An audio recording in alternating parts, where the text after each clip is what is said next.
মোহাম্মদ বেলাল হোসেন লিখেছেন, জিন কি মানুষের সাথে সবাস করতে পারে? আজানের সময় কিছু খেলে গুনাহ হবে কিনা? বিতরের নামাজ কি সূরা দিয়ে পড়তে হয়? নতুন কোনো কাপড় পরে না ধুয়ে নামাজ পড়ে নামাজের কোনো ক্ষতি হবে কিনা? দুই হাতের উপর সিজদা করলে সিজদা আদায় হবে কিনা? স্মৃতিশক্তি কিভাবে বাড়ানো যায়? নামাজের সিজদা অবস্থায় যদি পা উঠে যায় তাহলে নামাজের কোনো সমস্যা হবে কিনা? আপন দুই বোনকে একত্রে বিয়ে করা যাবে কিনা? এই বিষয়ে ইসলাম কি বিধান? নামাজ শেষে যায় নামাজ সালাম করা কি ঠিক? ভাঙা প্লেটে খাওয়া যাবে কিনা? হস্তমৈথুনে হবু স্ত্রীর হক নষ্ট করা হয় কিনা? শার্টের হাতা এবং প্যান্ট কি গুছিয়ে রেখে সালাত পড়া যাবে? নামাজের সময় পাশ দিয়ে কেউ গেলে বা আসলে আমার আম্মু নামাজের ভেতরই তাকায়, এতে নামাজের কোনো সমস্যা হবে কিনা? অন্যদের গাছের ডাল আমাদের ছাদের উপর চলে আসলে আমরা কি ছাদের উপরের ডালের ফল খেতে পারবো? চলুন আপনাদের যে সমস্ত প্রশ্ন ইতিমধ্যে চলে আসছে সেগুলোর উত্তর দেওয়ার পালায় আমরা প্রবেশ করি। নাহিদ ইসলাম আপনি লিখেছেন, নামাজ শেষে জায়নামাজ সালাম করা কি ঠিক? না, জায়নামাজ সালাম করার কিছু নেই। সালাম করতে হবে মানুষকে। ডানে সালাম দিয়েছেন, এরপর কোনো সালাম নাই। এরপরে কোনো কারোর সাথে আপনার হঠাৎ সাক্ষাৎ হয়েছে, সেই জায়গা থেকে আপনি সালাম দিতে পারেন, কিন্তু জায়নামাজকে সালাম দেওয়া এটি কোরআন সুন্নাহর কোনো নির্দেশনা নয়। এটি যদি সালাতের অংশ মনে করে কেউ, সালাত পরবর্তী করণীয় মনে করেন কেউ, শরিয়া দৃষ্টিকোণ থেকে, ইসলামের দৃষ্টিকোণ থেকে, তাহলে সেটি বরং বিদআতে পর্যবেসিত হবে। ইসলামের নামে মন গড়া কোনো কিছু করলে সওয়াব হয় না, বরং আরো বিপরীতে গুনাহ হয়। এইচ.এম. হাসান লিখেছেন, দুই হাতের উপর সিজদা করলে সিজদা আদায় হবে কিনা? সিজদা করবেন আপনি জমিনে, হাতের উপরে সিজদা করবেন না। যদি কোনো কারণে হাতের উপরে কেউ সিজদা করেন, হয়তো জমিন তার জন্য উপযোগী না বা জমিনে করার কোনো ব্যবস্থা নেই, আদায় হয়ে যাবে তার সালাত। আশফাকুর রহমান আপনি লিখেছেন, স্মৃতিশক্তি কিভাবে বাড়ানো যায়? আমার তেমন কিছুই মনে থাকে না, একদিকে পড়ি অন্যদিকে ভুলে যাই। আল্লাহ মাফ করুন, যদি এই পরিস্থিতি হয় তাহলে সেক্ষেত্রে প্রথমত গুনাহ এবং অপরাধ এবং পাপের কাজগুলো আপনার পরিহার করে চলা উচিত, বিশেষভাবে যত্ন সহকারে। সেই সাথে আল্লাহ তাআলার কাছে দোয়া করা উচিত স্মৃতিশক্তি বাড়ানোর জন্য। জুলেখা খাতুন আপনি লিখেছেন, নতুন কোনো কাপড় পরে না ধুয়ে নামাজ পড়ে নামাজের কোনো ক্ষতি হবে কিনা? নতুন কোনো কাপড় পরলে সেটা ধুয়েই পড়তে হবে এমন কোনো বাধ্যবাধকতা নেই, কারণ নতুন কাপড় মানি যে সেটা নাপাক, সেটাতে অপবিত্রতা আছে এমনটি দৃষ্টিতে নন আপনি, তাহলে এটি ধোয়াটা বাদ কেন হতে যাবে? তবে হ্যাঁ, আপনারা যদি নতুন কাপড় কেনার পর দেখলেন যে সেখানে কোনো নাপাক আছে, তাহলে ওই জায়গায় সেই নাপাকটা ধোয়াটাই হলো আবশ্যক। অতএব শরীর দৃষ্টিকোণ থেকে নতুন কাপড় ধুয়ে পড়তে হবে এমন কোনো বাধ্যবাধকতা নেই। সুমন আহমেদ আপনি লিখেছেন, নামাজের সিজদা অবস্থায় যদি পা উঠে যায় তাহলে নামাজের কোনো সমস্যা হবে কিনা? সিজদা অবস্থায় পা সামান্য উঠে আবার আপনি জায়গায় নিয়ে গেছেন, কোনো অসুবিধা হবে না। আর যদি পুরো সিজদা জুড়ে উঠে থাকে তাহলে আপনার নামাজ হবে না, কারণ নবী করিম সাল্লাল্লাহু আলাইহি ওয়াসাল্লাম বলেছেন, আমি উমিরতু আন আসজুদা আলা সাবআতি আযমিন, 7টি অঙ্গের উপরে, 7টি হাড্ডির উপরে, শক্ত অঙ্গের উপরে আমাকে সিজদা করতে নির্দেশ করা হয়েছে। তার মধ্যে কপাল আর নাক, 2 হাত, 2 হাঁটু এবং 2 পায়ের যে আঙ্গুলগুলো সেগুলো। অতএব এগুলোর কোনো একটা যদি আপনার এই 7টি অঙ্গের কোনো একটি যদি সরে যায় সামান্য সময়ের জন্য, অসুবিধা নেই, আবার তিনি জায়গা নিয়ে গেছেন। কিন্তু যদি পুরো সালাত জুড়ে, পুরো রাকাত জুড়ে, সিজদা জুড়ে তার এটা যদি পৃথক থাকে তাহলে সেক্ষেত্রে সেটি জায়েজ হবে না এবং সে নামাজ হবে না, কারণ এটা ওয়াজিব এই 7টা অঙ্গের উপরে সিজদা করা। আবু সাইদ আব্দুল্লাহ আপনি লিখেছেন, শার্টের হাতা এবং প্যান্ট কি গুছিয়ে রেখে সালাত পড়া যাবে? শার্টের হাতা এবং প্যান্ট গুছিয়ে সালাত আদায় করা মাকরুহ, নবী করিম সাল্লাল্লাহু আলাইহি ওয়াসাল্লাম নিষেধ করেছেন এটি, এই জন্য এটা ছেড়ে সালাত আদায় করতে হবে। তবে হ্যাঁ, প্যান্টের বিষয়টা হলো সেটা যদি কেউ টাকনুন নিচে পড়ে যায় সেটা থেকে বাঁচার জন্য গোছান, তাই সেটা জায়েজ আছে, কিন্তু সেটা সালাতে শুধু না বরং সবসময় এরকম রাখতে হবে। মোহাম্মদ আব্দুর রাকিব আপনি লিখেছেন, হস্তমৈথুনে হবু স্ত্রীর হক নষ্ট করা হয় কিনা? এটি আপনার স্বাস্থ্য নষ্ট হয়, আপনি নিজের হক নিজে নষ্ট করছেন, নিজের আমল নষ্ট করছেন, এবং এর মাধ্যমে যদি আপনার যৌন শক্তি কমে যায় সেক্ষেত্রে আপনি স্ত্রীর হক নষ্ট করছেন। অবশ্যই সেজন্য এটি নাজায়েজ এবং গুনাহের কথা, হারাম। আব্দুল জুবাইর তাসিন আপনি লিখেছেন, অন্যদের গাছের ডাল আমাদের ছাদের উপর চলে আসলে আমরা কি ছাদের উপরের ডালের ফল খেতে পারবো? না, আপনার ছাদের উপরে ডাল চলে আসছে দেখে আপনার জন্য ফল হালাল হয়ে যাবে না।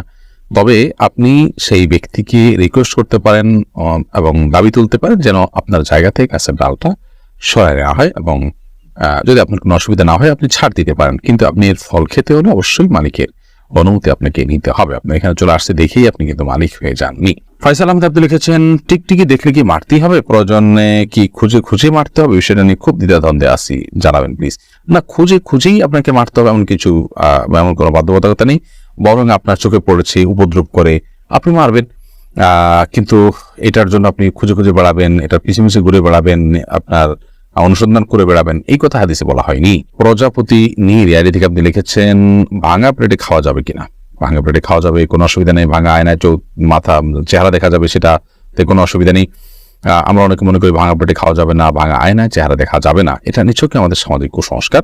ভাঙা প্লেটে ভাঙা অংশে জীবাণু থাকতে পারে, সেজন্য আপনি ওইটাতে খেলে অস্বাস্থ্যকর হতে পারে, সেটা তো আপনার একান্ত স্বাস্থ্যগত বিষয়, বাট সেটাও তো নিশ্চিত নয়। বিধায় ভাঙা প্লেটে খেলে যে গুনাহ হয়ে যাবে বা নাজায়েজ হবে সেরকম নয়, এবং ভাঙা আয়নায় হচ্ছে চেহারা দেখলে কোনো অসুবিধা হবে না।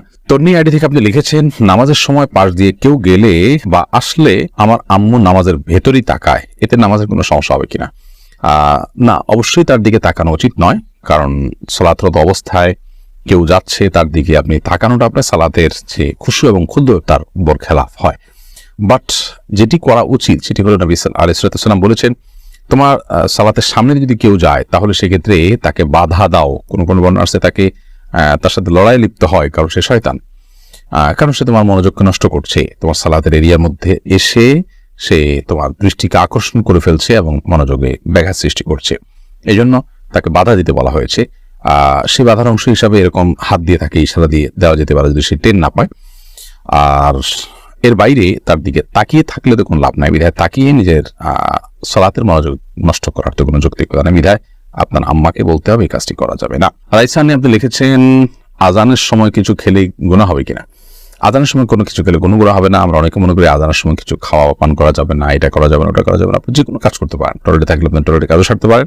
তবে আপনি যখন টয়লেটে নাই, পবিত্র জায়গায় আছেন বা স্বাভাবিক অবস্থা আছেন, তখন আপনি আজান শুনলে আজানের জবাব দেওয়ার চেষ্টা করবেন। এটা হলো মূল কথা। খেতে গেলে খাওয়ার ফাঁকে ফাঁকে আপনি আজানের জবাব দেওয়ার চেষ্টা করবেন, কিন্তু আজান হলে কিছু খেতে পারবেন না এমন কোনো কথা নেই। এখানে বিষয় হলো জবাব দেওয়ার চেষ্টা করবেন যদি আপনি পবিত্র জায়গায় থাকেন। এমনি মুস্তাফিজুর রহমান আপনি লিখেছেন, কোরআন কারীম যদি ভুল বশত পায়ে লাগে অথবা নিচে পড়ে যায়, করণীয় কি? ভুল বশত পায়ে লাগলে অথবা নিচে পড়ে গেলে আল্লাহর কাছে মাপ চাইতে হবে, যদি এটা অনিচ্ছাকৃত, তারপরে মাপ চাই নিতে হবে, এবং সেই সাথে ভবিষ্যতে যেন এরকমটি না হয় সেজন্য সাবধানতা অবলম্বন করতে হবে। এর কারণে আপনার বিশেষ কোনো কাফারা নাই। আমরা ছোটবেলা থেকে যে সমস্ত কথা শুনে আসছি যে এর কারণে এত কেজি লবণ দিতে হবে, চাল দিতে হবে গরিবকে ইত্যাদি, আমাদের নিজেদের মন গড়া নানান কথাবার্তা।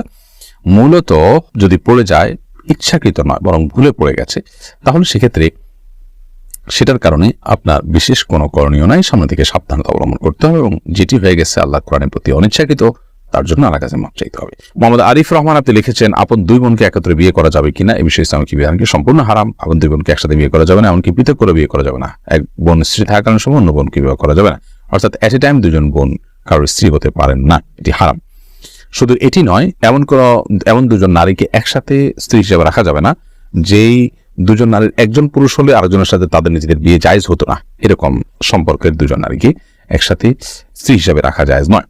হ্যাঁ, একজনকে বিয়ে করেছেন, তার সাথে বিচ্ছেদ হলো বা তিনি মারা গেলেন, তারপর অন্যজনকে বিয়ে করেছেন, তারপর সেটি জায়েজ আছে। লাইলা নূর কদর এআইডি থেকে লিখেছেন, স্বামী সিগারেট খেলে ওয়াইফের করণীয় কি? ওয়াইফ তাকে বোঝাবেন, যথাসম্ভব নিজে না পারলে অন্য কাউকে দিয়ে বোঝাবেন, আল্লাহর কাছে দোয়া করবেন, তারপর তিনি যদি ফিরে না আসেন একান্ত তার গুনাহ হবে, ওয়াইফ অন্তত দায়মুক্ত হয়। বিতরের নামাজ কি কি সূরা দিয়ে পড়তে হয়? বিতরের সালাতের প্রথম রাকাতে সূরা সাব্বিহিসমা রাব্বিকাল আলা, দ্বিতীয় রাকাতে সূরা কাফিরুন এবং তৃতীয় রাকাতে সূরা ইখলাস কুল হুয়াল্লাহ পাঠ করা, এটি সুন্নাহ। নবী করিম সাল্লাল্লাহু আলাইহি ওয়াসাল্লাম বিতরের সালাতে সচরাচর এই সূরাগুলো তেলাওয়াত করতেন, বিধায় আপনি এই সূরাগুলো তেলাওয়াত করতে পারেন বা করার চেষ্টা করা উচিত। এরপরে মোহাম্মদ বেলাল হোসেন লিখেছেন, জিন কি মানুষের সাথে সহবাস করতে পারে? জিন মানুষের স্ত্রী মিলনে মানুষের সাথে সামিল হতে পারে বলে বর্ণনা থেকে বোঝা যায়। বিশেষ করে যখন বিসমিল্লাহ কেউ পাঠ না করে তখন জিন সেখানে সামিল, খুব ভয়াবহ কথা অবশ্য। তো এই জন্য মুসলমান সব ক্ষেত্রেই, শুধু এটি নয়, আপনার খাওয়া দাওয়াতে জিন সামিল হতে পারে, ঘুমের সময়, বাসা প্রবেশের সময় তার সাথে প্রবেশ করতে পারে। তো এই জন্য বাসা প্রবেশের সময়, খাওয়ার পান করার সময় এবং স্ত্রী মিলনের সময় সবগুলোতে বিসমিল্লাহ